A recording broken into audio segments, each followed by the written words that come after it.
Various states in time controlled the lands of modern-day Belarus, including Kievan Rus, the Principality of Polotsk, the Grand Duchy of Lithuania, the Polish-Lithuanian Commonwealth, and the Russian Empire from medieval period to 20th century.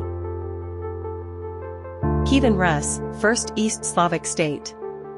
It reached its peak in the early to mid-11th century. At its greatest extent in the mid-11th century, Kievan Rus stretched from the White Sea in the north to the Black Sea in the south and from the headwaters of the Vistula in the west to the Taman Peninsula in the east, uniting the East Slavic tribes. It broke apart under the Mongol invasion of 1237 to 1240. Principality of Polotsk was established in 987 to 1504. It escaped the Mongolian invasion of Rus. The principality was supposedly established around the town of Polotsk, now in Belarus, by the tribal union of Kriviches. After his defeat at the battle on the river Nemiga and temporary imprisonment, Czeslaw died, and the principality was divided between his surviving sons.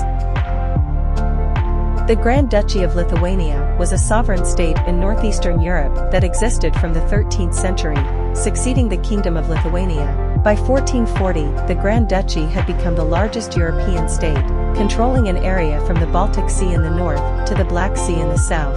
Polish influence subsequently began to replace Russian influence in Lithuania. The Grand Duchy, however, retained its autonomy.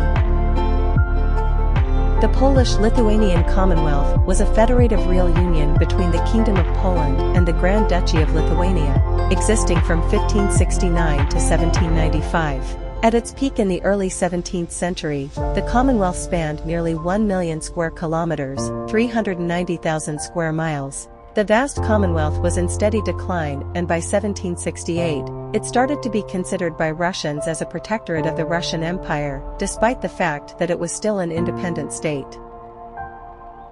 The Russian Empire was a vast empire that spanned most of northern Eurasia from its proclamation in November 1721 until the proclamation of the Russian Republic in September 1917. It covered about 22,800,000 square kilometers, 8,800,000 square miles, roughly 1/6 of the world's landmass, making it the third largest empire in history, behind only the British and Mongol empires. It was one of 4 continental empires to collapse as a result of World War I, along with Germany, Austria, Hungary, and the Ottoman Empire. The Belarusian People's Republic was the first attempt to create an independent Belarusian state under the name Belarus. It existed from only 1918 to 1919, but created prerequisites for the formation of a Belarusian state. The population of Belarus did not regain its pre-war level until 1971. Belarus was also hit hard economically, losing around half of its economic resources. Belarus declared itself sovereign on July 27, 1990, by issuing the Declaration of State Sovereignty of the Belarusian Soviet Socialist Republic.